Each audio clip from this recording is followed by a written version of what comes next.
What did Pirate Clark say to Clark in the backrooms? Nothing. Pirate Clark's mute. Anyway, this is the Backrooms review. So I'm going to give you my own thoughts on the Backrooms film. And first of all, we got to address, should you watch this film? And my answer to that question would probably be yes, but watch the original first, because I actually prefer the original short film to the A24 film. However, let's address the elephant in the room. Not only is it the highest grossing global release for A24, this film, which it was able to gross the biggest number in 10 days period. It also grossed over, or currently it's grossed over $262 million freedom dollars globally, which is not bad for a $10 million budget. So this movie did a huge profit. It's had a huge profit margin. So yeah, biggest original horror debut for A24. And I would argue in part that is because of the IP that is in play. Because it's the Backrooms, it's a big IP, especially people who've, remember the good old days of YouTube. That was a very big IP back in the day, or at least the concept was. So yeah. Also, another fun fact is that I had the youngest director, who was 20 years old, to ever top the domestic box office, I guess, in the United States, which is also quite an achievement. Another thing for demographic reasons, 85% of the ticket sales or the ticket buyers are actually under 35, so it's quite interesting dynamic. So there's it's engaged to that sort of audience, to a younger audience, and that kind of probably explains why it's got that 15 rated movie status. And the movie itself doesn't feel. It's actually interesting. The movie takes its time. It's a very slow pace. So even though it's an hour and 50, it doesn't feel like an hour and 50. I don't think it exceeds its welcome. But I do have some criticisms, as I think every good critic should do. Anyway, so yeah, the current IMDb score for it is 7.1 out of 10, and that's got 68,000 people. But I don't trust IMDb. Yeah, those scores are prone to changing over time. Yeah, very quickly, spoiler warning, I've got to put one in, so here's the spoiler warning. Boom. So who is in this movie? So we got a couple of main characters. So our main characters, right? We got Clark, who's a failed architect. He's forced to sell furniture for a living, and he lives inside of his own store, which is tragic. And a lot of this movie is focused around him in therapy, or trying to resolve his I guess, huge resentment for his potentially wife or partner called Barbara, who we never see in the film, but Barbara, Clark is so resentful for, and he keeps doing the same monologue throughout the film, so you can gauge that he's got this very long-term resentment for Barbara. But essentially, he's an alcoholic, and he goes insane throughout the movie. And I don't know if the insanity part makes sense for his character. It might do, but I feel like it was full of plot that Clark essentially descends into turning into a madman in the Backrooms. Yeah, so that's Clark for you. You've got Mary, who's his therapist. She's got some traumatic childhood that is brought up in the movie and developed. And she wants to help Clark, but after getting tied down, she doesn't want to help Clark. Also, spoilers. I'm going to put a spoiler warning at the beginning, so I've got to do that.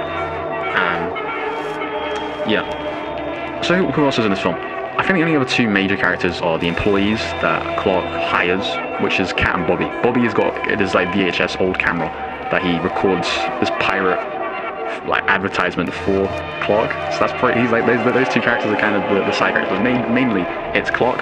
Who's the main character. You got Mary the therapist, you got these two employees, and you got Phil the scientist, Phil the guy. In my opinion, he reveals too much information about the Backrooms at the end, but we'll get to that during the review. So, how is the Backrooms explored in this movie? Well, a lot of it, there is this whole VHS element. So there's a big chunk of the portion of this movie where it just turns to VHS film, which is kind of related to the original short film, which I believe was just supposed to be a VHS found footage kind of thing. And I think this movie in particular, it didn't do the best job as the prior film, because the prior film was just a guy who ends up in the Backrooms and he's just wandering aimlessly. Clark, on the other hand, top 10 architects of all time. He is mapping out the Backrooms, sort of like what the scientist people are allegedly doing. And yeah, he's not just fully going at it exploring. So they do revisit the same location a number of times. But I think that's one of the major criticisms of this film for me, is that they didn't actually explore all of the cool liminal spaces that they could have. There is some good ones in there, and I'll get to that during this review, because I do really enjoy some of the scenes in this movie where it explores the liminal space.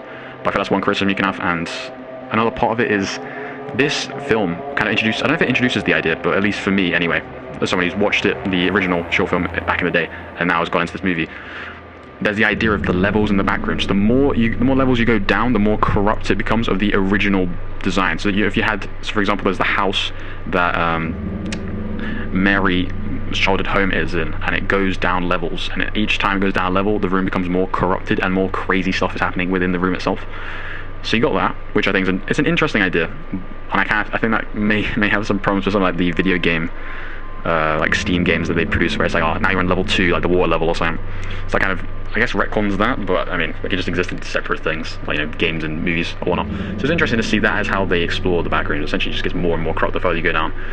And another part of this movie, when exploring the backrooms, is Clark just goes insane. This guy goes completely insane.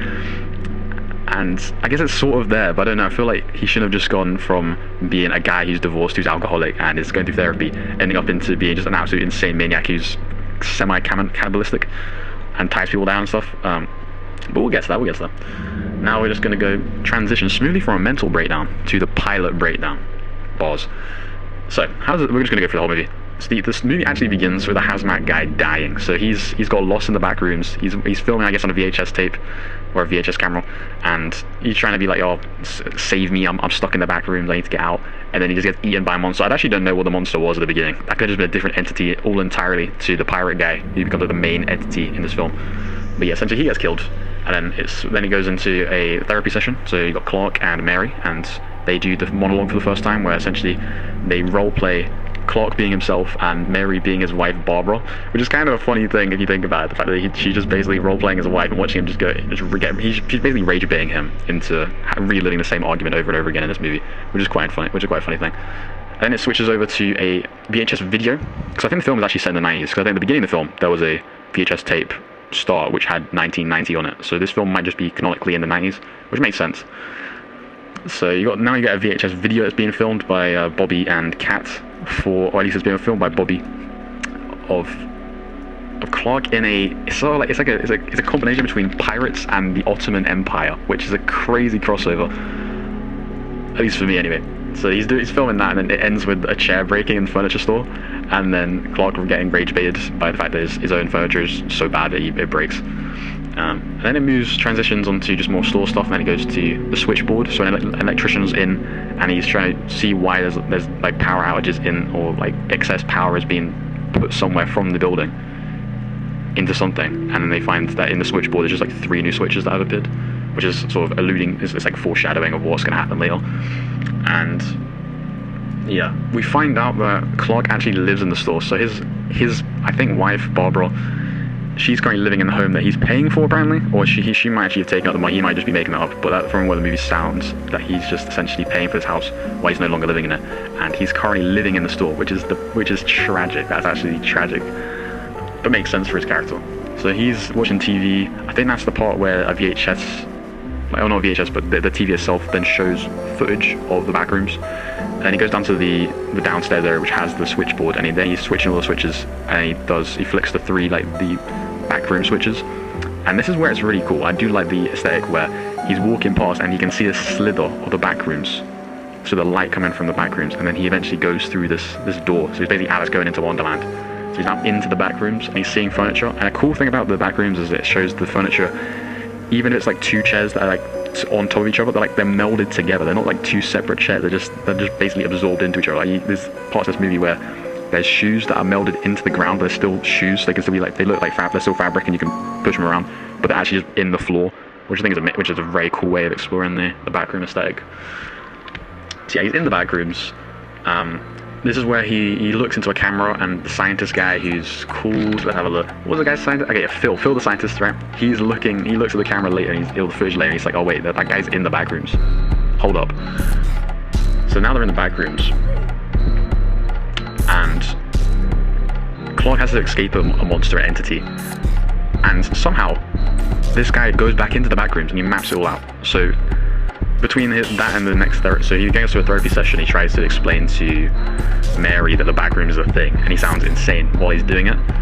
But he goes off to find Bobby and Kat to get them to film in the back rooms without them knowing. So he's paying them like minimum wage for 2 hours. Oh no, he's paying them overtime for 2 hours, which is not too bad, to be fair, to go into the back rooms and film the back rooms to get evidence for Mary. So he demonstrates he's not actually insane, and he like tapes where the door is into the back rooms in the underground part of his store, which is really interesting.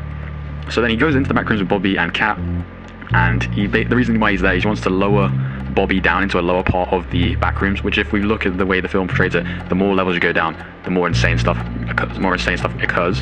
So he's lowered down into the back rooms, and there's a really fun scene where he's trying to climb back up the rope.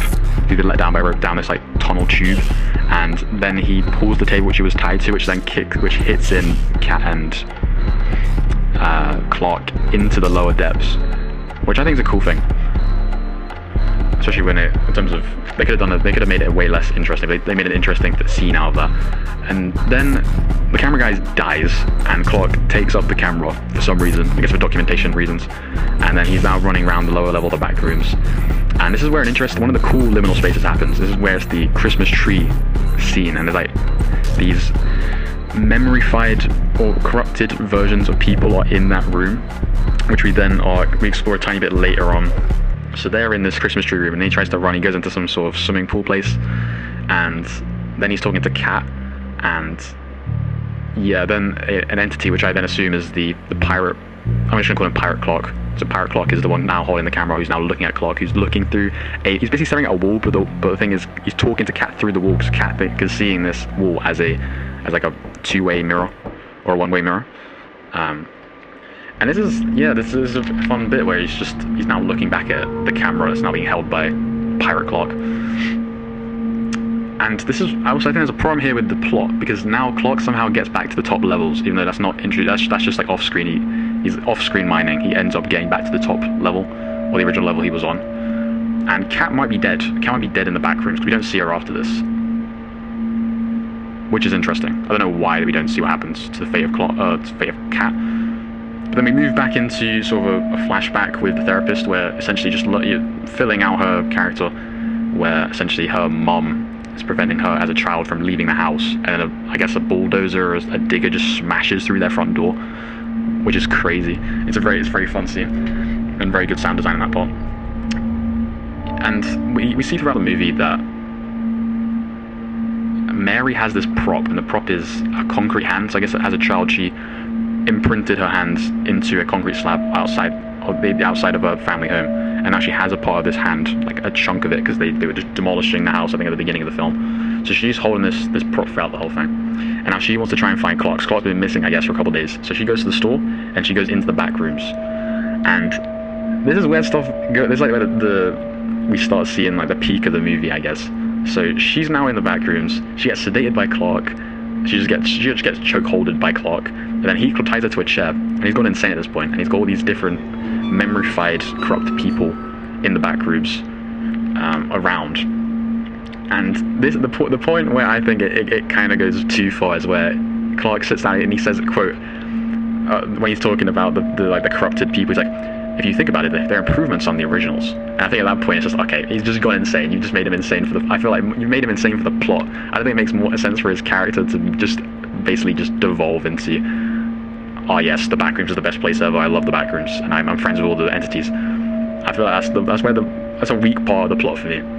But essentially he's now eating, he demonstrates he eats these people, which I guess is cannibalism, because the way they're made doesn't look like meat. It looks like, I don't even know how to describe it. It's like white stuff, I guess, that is edible and has enough food or can sustain Clark down in the back rooms. So he's eating these people. He's tied Mary to this chair, and then this is a funny bit where he essentially redoes the monologue with the therapist, with Mary, and at this point Mary cracks and says, okay, look, Clark, you're insane. If you want to be insane, just be insane. I can't help you. If you want to stay down in the back room, stay down here, but just let me go. So he tries to let her go, and then Pirate Clark comes and he bites a giant chunk out of Clark and kills Clark, which is interesting. But it's sort of like an off-screen sort of death. Like most of the gore is just avoided. I feel like it's just because of the 15 rating. If it was 18 rated, I feel this movie would have been much more engaging, because you'd be like, oh man, this is some crazy levels of gore. But I guess for the budget and for the first sort of film by A24 of the Backrooms IP, it kind of makes sense to try and not go fully into the gore elements, but I feel that's what we can improve on in the next installment.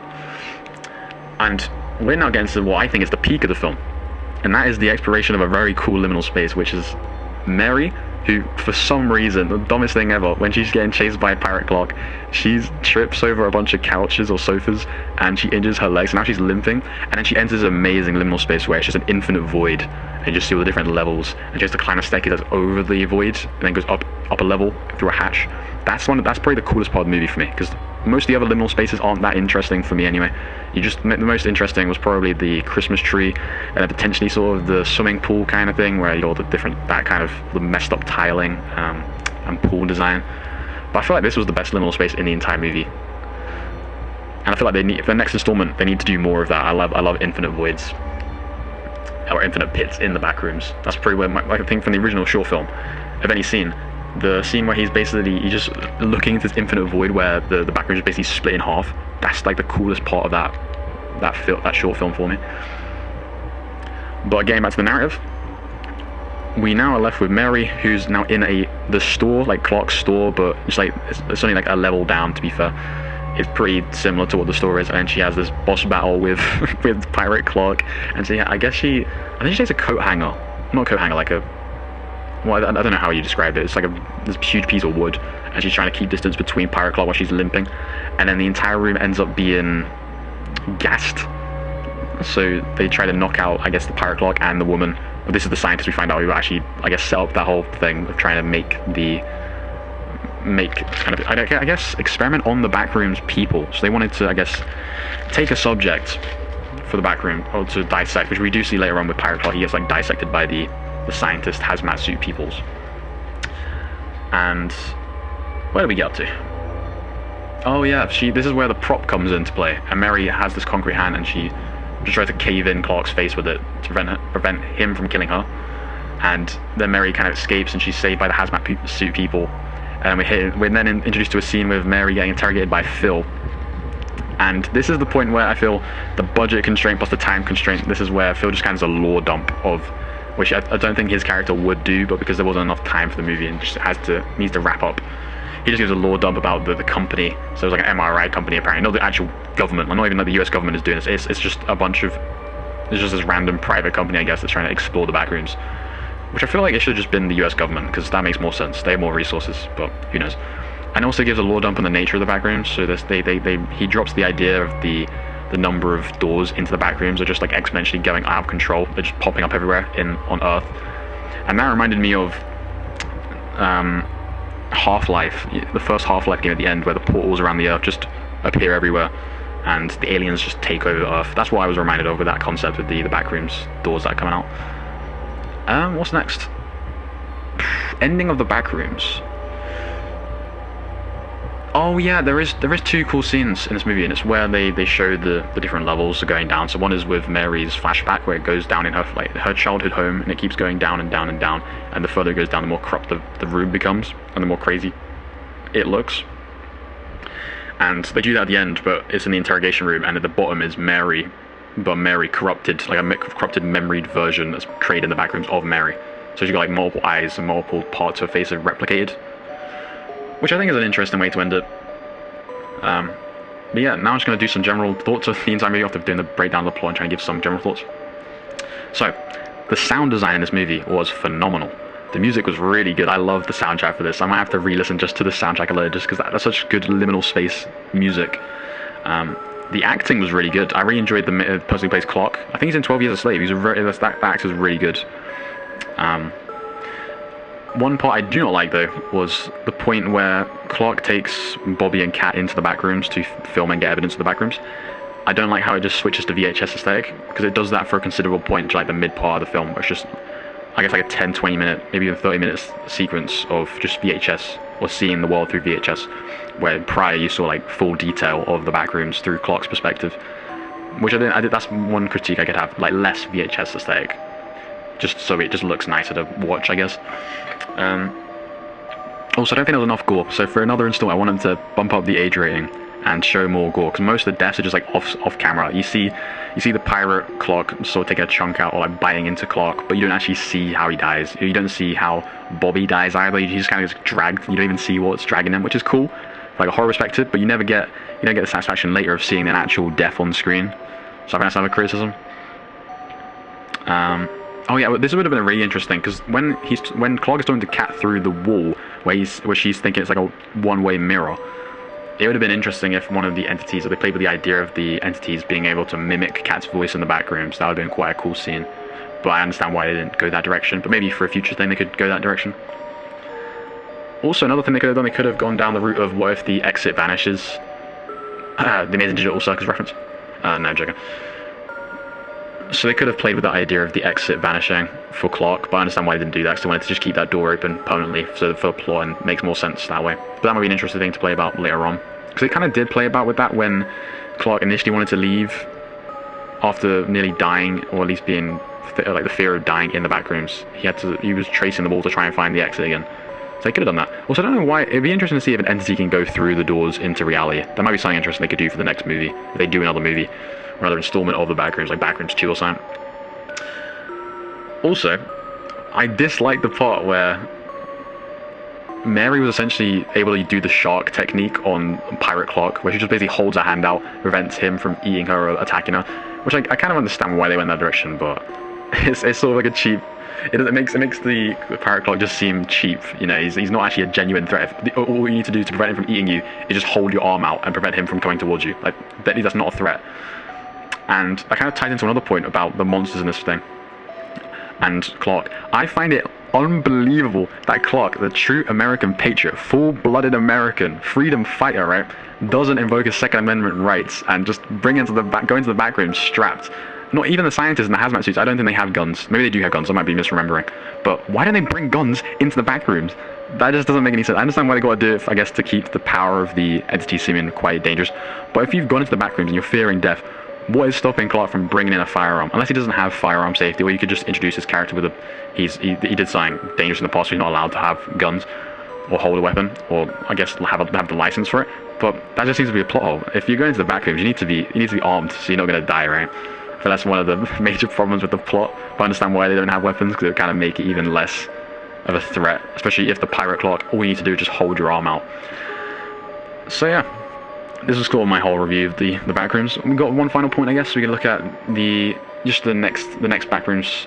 I just want to see more liminal spaces explored, and I want to see more crazy liminal spaces, because they went on it a tiny bit. But if they do another film and has a greater budget, they need to just really hone in on exploration of the Backrooms and going into really nice, really detailed, really just existential horror type liminal spaces, like more voids. Voids are really interesting. I like that aesthetic. Or even having rooms that aren't just your standard warehouse sized, or you know, just a room sized, or like an office space place. It just seems they need to be, I think, more height, and adding more voids would be quite an intriguing way to explore the Backrooms, or at least represent it in a movie.